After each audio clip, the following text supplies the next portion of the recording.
ada banyak item yang harus dikembangkan, namun akhir-akhir ini kami melaksanakan sebagai tuntutan pemerintah, di mana kita harus dapat meningkatkan akuntabilitas kinerja melalui laporan kinerja setiap tahunnya pada pelaksanaan kegiatan tahun sebelumnya, Pak. Di mana batas akhir penyampaian ini 31 Maret, sehingga kami berkolaborasi dan bekerja sama dengan OPD dalam penyusunan laporan itu, OPD yang menjadi laporan akuntabilitas kinerja instansi pemerintah. Kiranya kami siap untuk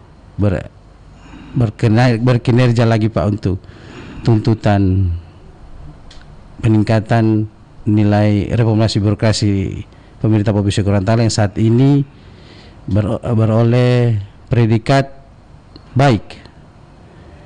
Insya Allah kami dalam waktu dekat akan mendengarkan hasil evaluasi atas perbaikan rekomendasi reformasi birokrasi kita tahun sebelumnya.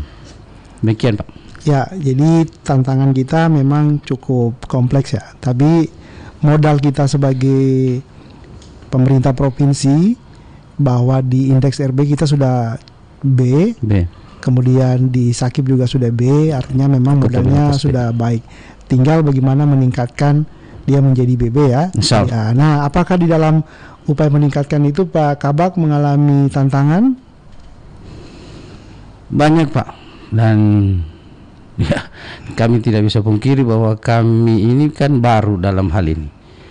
Walaupun pelaksanaan penilaian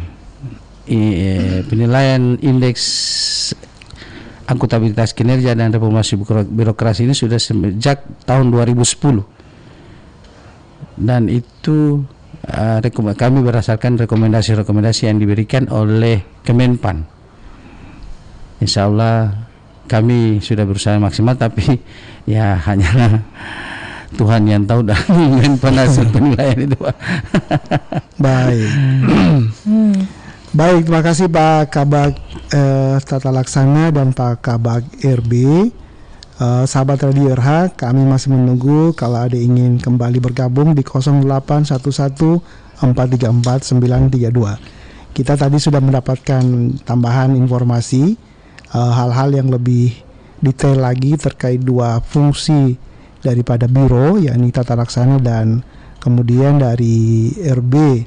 Dan sahabat RH, tadi saya menyampaikan bahwa perbaikan kinerja birokrasi ini sangatlah tepat momentumnya, karena kita di dalam momentum perubahan global yang ditandai oleh beberapa disrupsi ya. Yang pertama adalah disrupsi teknologi, di mana sekarang kita mengalami lompatan yang luar biasa, yang tadinya dari sekedar komputer jinjing, laptop, sekarang orang bisa bekerja dengan gadget, di mana orang tadinya bekerja dengan sistem manual, sekarang sudah dibantu oleh robotik, kemudian bahkan sudah artificial intelligence. Jadi lompatan teknologi ini sangat luar biasa, yang menandai disrupsi yang sangat besar di dunia birokrasi. Bahkan Presiden Jokowi sudah mewanti-wanti bahwa akan ada sekian banyak jabatan atau pekerjaan di ASN, di birokrasi, akan mungkin berubah dan digantikan oleh robot, terutama di lini-lini pelayanan. Dan itu sudah kita lihat secara langsung di perbankan, para kasir itu sudah mulai berkurang. Bahkan di jalan-jalan tol, di pintu parkir, kita sekarang tidak perlu lagi keluarkan tangan untuk bayar uang cash kepada para penjaga pintu tol. Kita sekarang sudah dengan kartu, sudah semuanya sangat otomatik atau otomatisasi. Kemudian disrupsi yang lainnya adalah disrupsi terkait dengan perubahan iklim. Jadi dalam masa sekian puluh tahun ini salah satu yang sangat merisaukan kita semua, karena disrupsi perubahan iklim ini sampai saat ini belum bisa diatasi. Protokol Kyoto sudah diratifikasi oleh banyak negara, tapi negara-negara yang menjadi produsen karbon seperti Amerika itu belum meratifikasi. Artinya memang polemik tentang perubahan iklim akan terus terjadi. Nah, kenapa perubahan iklim ini menjadi salah satu disrupsi?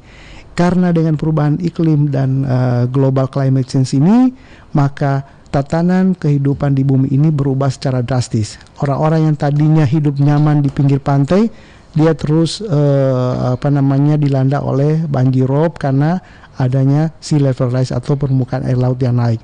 Dan yang kemudian disrupsi yang terakhir adalah pandemi COVID-19. Jadi pandemi COVID-19 adalah salah satu disrupsi yang betul-betul meluluhlantakkan semua sendi kehidupan sosial, ekonomi, dan lingkungan. Nah, disrupsi ini tentu saja bagian daripada perubahan, dan perubahan itulah yang kemudian dihadapi oleh birokrasi kita. Birokrasi yang dulu tentu tidak akan bisa menghadapi perubahan yang begitu pesat. Perubahan yang juga disertai oleh keluhan dan aspirasi masyarakat yang begitu makin kompleks, makin dinamis. Kita bisa bayangkan sahabat RH, masyarakat warga yang komplain terhadap pelayanan publik pemerintah itu hanya sekian detik masuk ke medsos, maka seluruh dunia akan tahu. Anda bisa bayangkan kalau respon pemerintah dalam konteks pelayanan publik lambat, maka tentu saja tidak linear, sangat sangat berbalik dengan apa yang dilakukan oleh masyarakat. Inilah konsekuensi dari perubahan yang mau tidak mau, suka tidak suka dihadapi oleh pemerintahan, oleh birokrasi kita.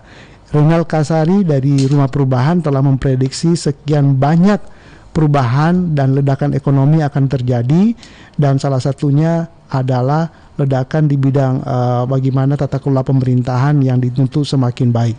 Tentu saja Biro Organisasi sebagai bagian dari pemerintah Provinsi Gorontalo tentu memiliki tanggung jawab yang sama.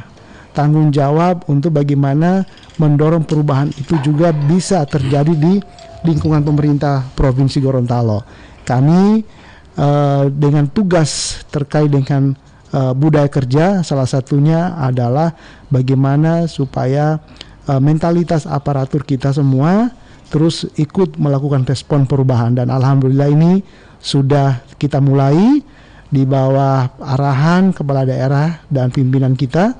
Terus kita melakukan banyak penataan, banyak perubahan, banyak perbaikan, mendorong perubahan mentalitas aparatur, dan ini dibuktikan dengan apresiasi dari pemerintahan kepada kita.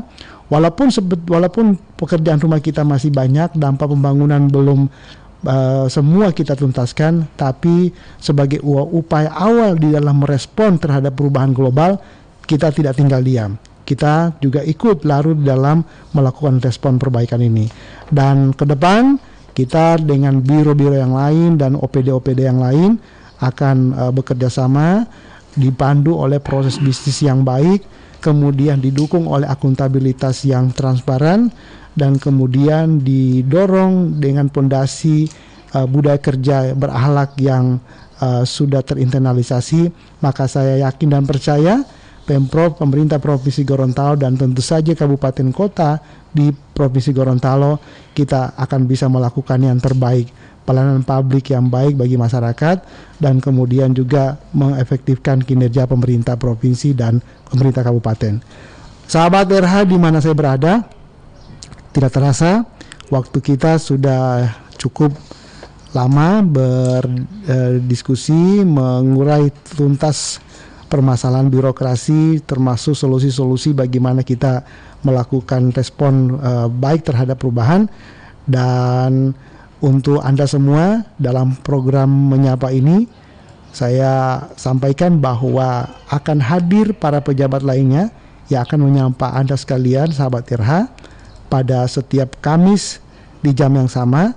Dan tentu saja ini merupakan kesempatan yang baik buat Anda sekalian untuk bisa mendengarkan berbagai program-program, berbagai kegiatan yang diampu oleh berbagai OPD, berbagai dinas instansi